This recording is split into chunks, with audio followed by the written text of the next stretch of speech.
Hey everybody, Charlie Stevens here. Thank you so much for joining me for another guitar lesson. Today I'd like to talk about the G Major Pentatonic Scale.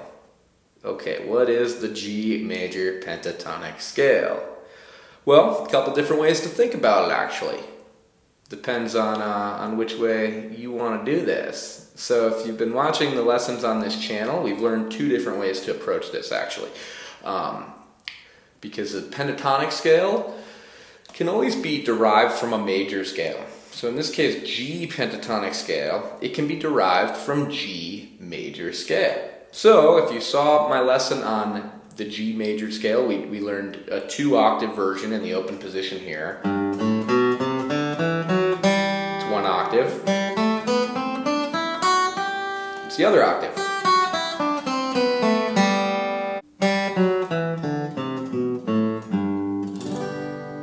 Okay, so if you're familiar with that lesson, we can learn the G pentatonic scale simply by taking away some of the notes. So pentatonic, that means penta, which means 5, like a pentagram or the pentagon. And tonic is a Greek word for tone, meaning note or tone. So there are 5 notes or tones in this scale. That's why they call it a pentatonic scale. There's 5 and then you get back to the tonic. 1, 2, 3, 4, 5, 1. Back to tonic. Okay, so how many does a normal scale have? 7, right? So a pentatonic scale is basically a major scale where we get rid of 2 of the notes. That's a totally valid way to think about a pentatonic scale. Which 2 of the notes? Scale degree 4 and scale degree 7. Which, interestingly enough, create this dissonance that want to go back to G. So it's almost like we get rid of those because those are the notes that are in the scale which allow for certain chords that create tension. But sometimes we don't want notes that have tension on them. So sometimes we get rid of those and then none of the tension notes are there and it's all good. All notes that sound more like G major and support the G major sound and not a tension leading to G major, which is also important. So we want to be aware of all this stuff. But anyhow, we're getting rid of scale degree 4 and scale degree 7. Okay, so if you know your G major scale well enough, you can go through and go 1, 2, 3, 4 would be next, but we'll skip it. 5, 6, 7 would be next, but we'll skip that too. Back to 1. Hey, that was easy because the one that, the F sharp on the 4th fret, that can be kind of tricky for new guitar players to get that one. So the nice thing about the pentatonic scale is we don't need that one. Pretty cool, right? It sounds like My Girl. Just going right up that scale. Sounds very musical. Adding in a few other stuff and we get some other musical stuff. That was just one extra note I threw in there, which we will talk about soon. That was something called the G run. It's a kind of a bluegrass idea. It's kind of a heartbeat away from this scale actually, which is why I wanted to play that, but that's kind of a different topic, so let's not go down that rabbit hole quite yet. Okay, now we can go from here. We know that the other octave of G was like that. So let's do it this way first. 1, 2, 3, 4. That's the one I'm going to skip next time. 5, 6, 7. That's the one I'm going to skip next time too. And 1.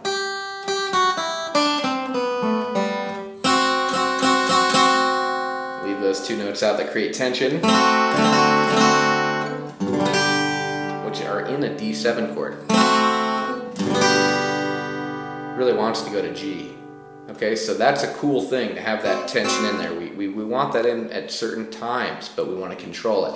Sometimes we don't want it in because we want it to all sound like G, not D7. Those 2 notes start to indicate a D7 sound to my ear. So sometimes we take them out and we're left with this.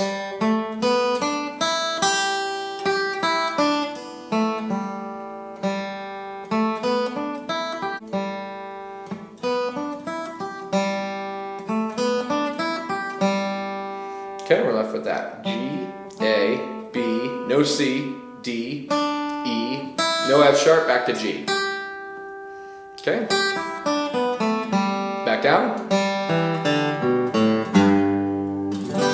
That's what the G major pentatonic is. Just like G major without the 4th scale degree and the 7th scale degree. Put those into a 2-octave pattern.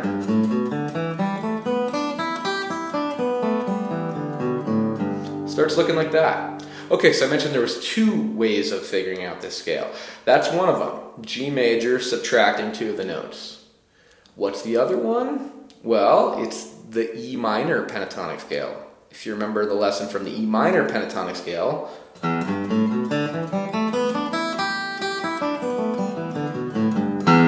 you might have noticed that these are the exact same frets. We use the exact same frets and strings, exact same notes, except in E minor we add one other note, the low E. Doesn't sound as much like G if I start there. It sounds more like E. But the notes are identical. Okay? So if you remember your E minor pentatonic, this is basically just starting on your G note instead. E minor. Stopping on E to help it sound like E. I can even go all the way up to the G though.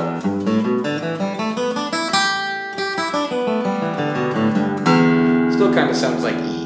So that's going to be totally dependent on context, okay? Just like we talked about the E natural minor and the G major being sort of the same thing. They share same notes, but they sound different. They have different identities. That's going to be all about musical context, why it will sound like G or E based on the chords that are happening at the time. The harmony is going to indicate that stuff specifically. But understanding all of that is a little more advanced than just knowing where to find it on your guitar. Okay, so don't worry too much about that yet. We'll talk about that in due time. For now, I just wanted you to be aware of how to play a G major pentatonic scale. Okay, so strum around on your G chord, anyone that you know. And then have fun going.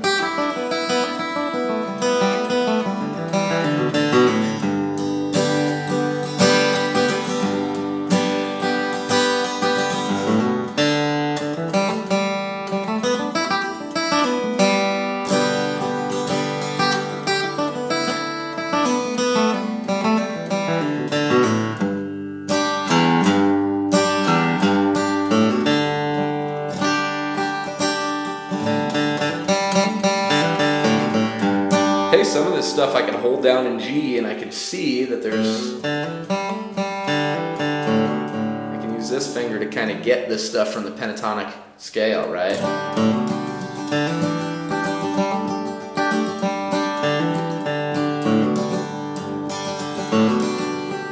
Okay, so I'm not going to give you too much information about this because really this is so open-ended. You can be as creative as you want to be. And down the road we'll talk about ways to use this in more musical ways and some other methodologies in terms of making music with this. But for now, just make music however you want to. Okay? Open canvas for you to explore. You know where all these notes are. You can just go slow and explore the sounds. Okay? So play a G chord and then play the scale.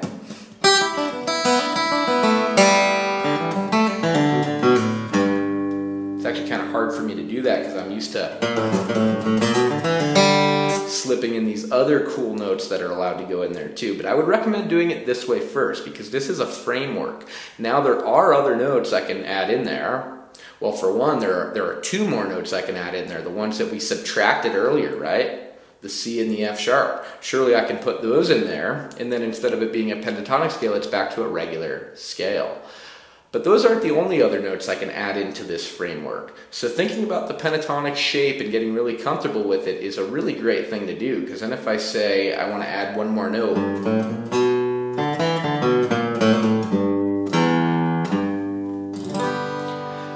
I can start to learn what that note sounds like. And I can start to understand it within the framework of this pentatonic. So that's a little bit more advanced, but in my opinion, learning the pentatonic is a great way for learning some of the other notes. Once you're really solid with that, you'll have a framework, and then you can say, hey, what would this one sound like? You add that into your pentatonic, and you can hear how how that relates. And then once you do that with enough notes, you start to learn the characters of each note. That starts to kind of indicate modes, a modal way of thinking. Each mode has certain notes in it that other modes don't, and they have their own unique characteristic because of that.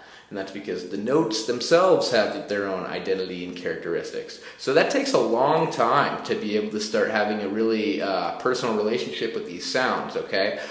But this is the way to do it. You start getting really comfortable with these 5 notes, and it'll make it a lot easier when you're ready to start adding in some of the other notes. Okay? So yeah, kind of an open-ended lesson today. Just wanted to show you where these notes are on your guitar and let you totally explore and have fun playing them. Okay, thank you so much for watching. I hope you enjoyed learning about the G Major Pentatonic. I look forward to seeing you in another guitar lesson really soon. Take care.